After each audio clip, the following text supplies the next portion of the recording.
Is Tamurkhan rancid enough in Ties of Torment? Well, that's relevant to any Nurgle lord, isn't it? Yet another video I should have made a year ago, so let's ride the momentum and take a look at what makes the Maggot Lord tick, especially when he doesn't feel as overpowered when played by the AI. He's not instantly dominating the map like Grimgor used to do. Good enough. Let's get dirty with the details. Recruited for 850 in multiplayer and 212 upkeep on foot, Tamurkhan strides in on ultra scale with 8,500 health. That's already high. Armor 60 and missile resistance, the standard 15%, aren't horrible. Leadership 85 is on paper, but he's unbreakable, so never rouse. Speed 55 and char speed 83 means he gets around. Melee attack 55 with poison riding every blow is decent, it could be worse. Attack interval 3.8 seconds is slightly brisk between animations. We'll talk about the animations later. Medium splash target size means Empire Knights on down, and max targets damaged by splash is 3. Wait, that's really narrow. Melee defense 42 is okay. Weapon strength 500 is high enough, split base 125, and armor piercing 375, which makes these splash targets really interesting. There is a bonus versus large of 20, so Tamurkhan is really well equipped to slice apart cavalry and the occasional troll. Charge bonus is 50 and mass is 2500. He counts as an ogre character, so he has ogre charge, wall breaker, causes fear, and yet is small enough to hide in forest. Rotting Host passive is a hex on enemies in 35 meters, minus 4 leadership, and minus 5% weapon strength to them. When reaching 0 HP, he must have an enemy lord or hero within 30 meters to trigger Feast of the Maggot Lord, doing very serious direct damage and healing 2.4% health per second until reaching the cap or 7 seconds expire. It's a cheat death mechanic. So, how good is he on a toad dragon? Upkeep goes up to 575 gold, same as Elspeth had on a dragon, and she is a caster of great import. Here, health rises to 11,970. Armor is still 60, though missile resistance is 25% base now. Speed 60 is paired with charge speed 120, that's a hideously fast final approach. But the charge animations do not always cooperate with what you would want in the here and now, so be advised of that. Melee attack is 62 default plus poison, attack interval 4 seconds flat, melee splash size large, so trolls will dilute damage. Max targets damaged by splash is 7. Melee defense is 36 default now. Weapon strength 650 is split base 300 and armor piercing 350. That's not anywhere near as favorable a split if what you're concerned about is steam tank armor.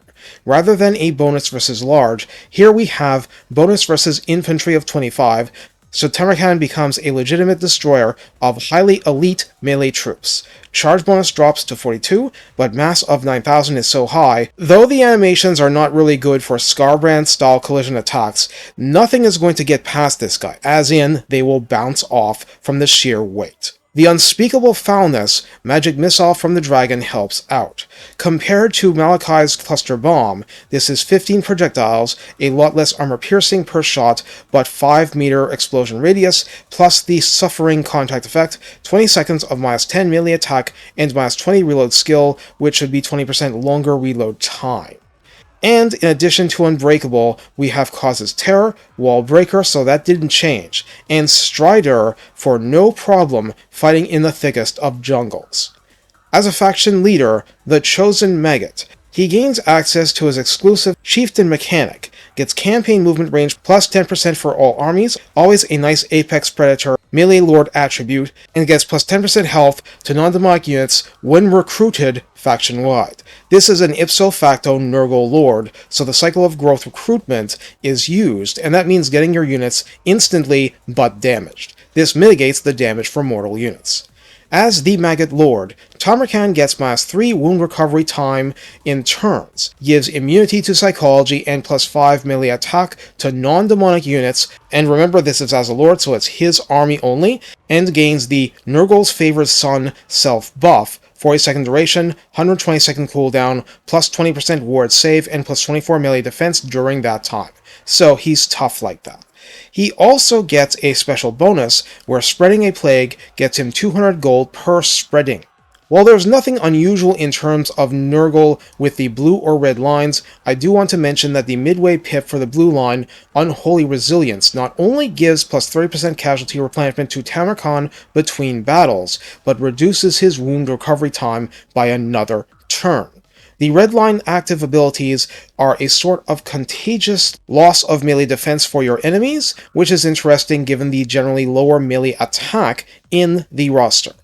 Tamurkhan gets a free pip in Hates Tzeentch for plus 10 melee attack and plus 15% weapon strength personally when fighting Tzeentch armies. His mount, Bubebolos, comes at rank 15.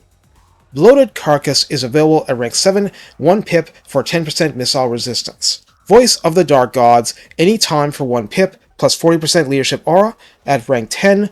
Relentless Pursuer gives his entire army speed plus 10% and fatigue buildup minus 15%. For his main melee line, because this is a melee lord, Infernal Champion is 1 pip for plus 10% weapon strength. That has immediate impact, 10% more impact in fact. Devastating Charge is plus 30 charge bonus flat for 2 pips, Thick-Skinned for plus 15 armor at 2, and that is handy here, because his armor is not that high to start with. Hard to Hit and Deadly Blade for plus 12 melee defense and attack respectively. Midway pip is the Fetid Stench, passive for minus 8 leadership in a 35 meter radius. Obviously this is going to stink. Stack. I meant stack. Woundmaker is plus 20% weapon strength for 2 pips, Scarred Veteran plus 15% health at 2, Fleet-Footed plus 15% speed at 2, and he can use the speed, Blade Shield another plus 12 melee defense at 2, and that can use shoring up, especially on the Toad Dragon, and Pestilent Decay as the capstone is very simple. Get in melee and 35 meter radius, he does a Mortis Engine effect for constant hit point loss among units around him, and it's very valuable because he does not cast spells.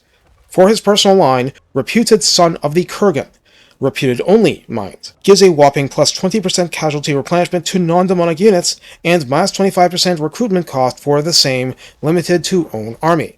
This is stupidly powerful for maintaining strategic momentum. I was gushing about 10% for Slayers and War Machines with Malachi. Ferocious Maggot not only gives Tamurkhan plus 50 armor piercing in melee full time, which matters a lot on the Toad Dragon with the less favorable armor piercing split, but grants Heroic Killing Blow for 25 seconds of plus 50% to the overall melee damage. Simple and super brutal. And now that will tilt more toward the armor piercing. Worm's Resilience gives plus 10% health and Old School Regeneration with Old School Fire Weakness 20%, but this is stupidly powerful on a high HP mount. Sail is very hard to kill on a War Mammoth for this reason. Puppet Tyrant grants plus 5 melee attack and melee defense to Plague Ogres and enables them to cause terror. I know they're not Bile Trolls, but they're not bad. The Lumbering Horror grants 2 extra uses to Unspeakable Foulness and makes all Toad Dragons unbreakable faction-wide. That's very nice. The Capstone, Master of Hosts, gives upkeep minus 25% for armies in local province, and minus 25% fatigue buildup for these armies. That means he's the king of flooding the zone in big invasions, very on brand. What about the legendary item? The Black Cleaver has a quest that unlocks at rank 17. That's unusually late, while it's also unusually strong, and is the only legendary item he can get. With it in hand, he creates Nurgle Corruption plus 6 local province, gets plus 20 melee attack, does armor-piercing damage plus 40 with each blow, provides immunity to contact effects like poison and dazed. Note that flaming attacks have a damage effect and aren't part of this immunity. The ability of the same name is 120 second cooldown, 36 seconds duration, 35 meter radius, providing self and allies with magical attacks, which you did not see prior to this point, weapon strength plus 25%, and melee attack plus 24. Again, for self and allies. In other words, this should be non-negotiable on the Toad Dragon, addressing some of his biggest issues, making weapon strength boosts subsequent to this more impactful against armor, and in general making him an anti-army menace. With the Toad Dragon, his base melee attack is so high. With this, he can legitimately go after trolls, dragons, all kinds of monsters. So, how do we use Tamurkhan, the Maggot Lord?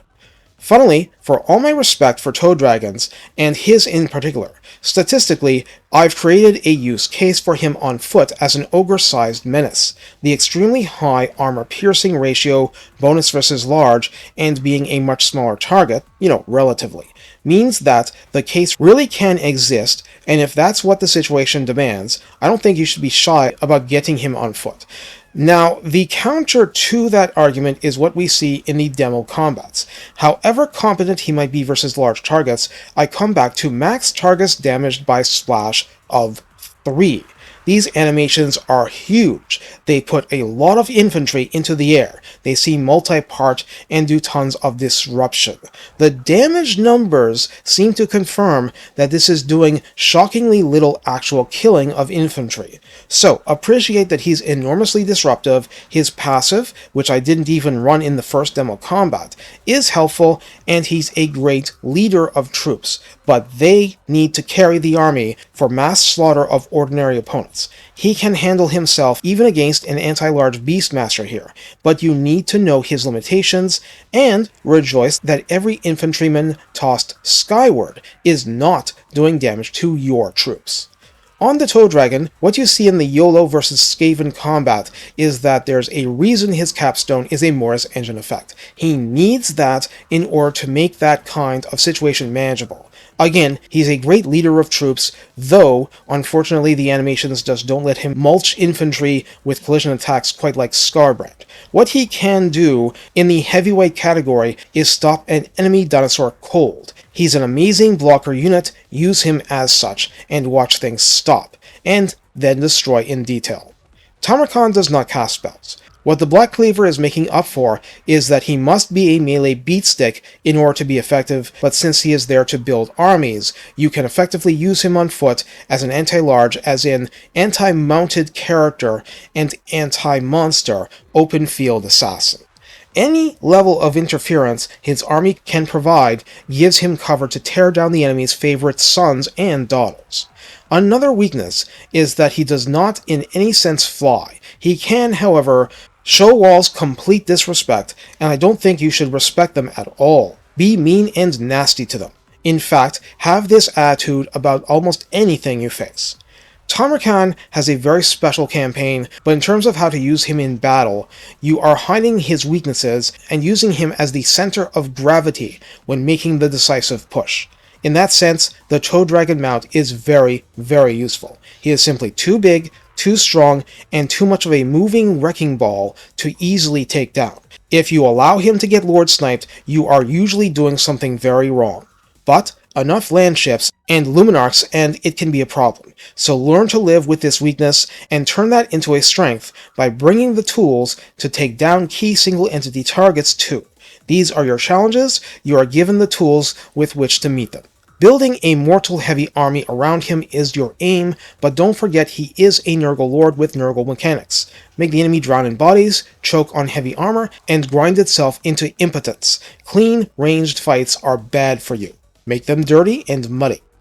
Once actually engaged in melee, Tamurkhan will be that much harder to stop. So get him there, and if I may say so, when you bother to micro him on the Toad Dragon, at least try to abuse that huge mass to maximum advantage. That's what's going to open up opportunities for your allies to exploit. It's okay to use him as the blocking player to push forward and create a path for your ball carrier to slice into the backline, except in this case it's probably Chaos Knights with lances. Blobs can be good, but to go beyond that, create holes that you can punch through. For army design, just don't neglect your need for spells as well. You're not Khorne, don't try and go cold turkey with Winds of Magic. I think that wraps up the advice. He brings a lot, you just need to harness the energy and get used to using him to his maximum extent. Take care, and have fun being an existential threat to the forces of order.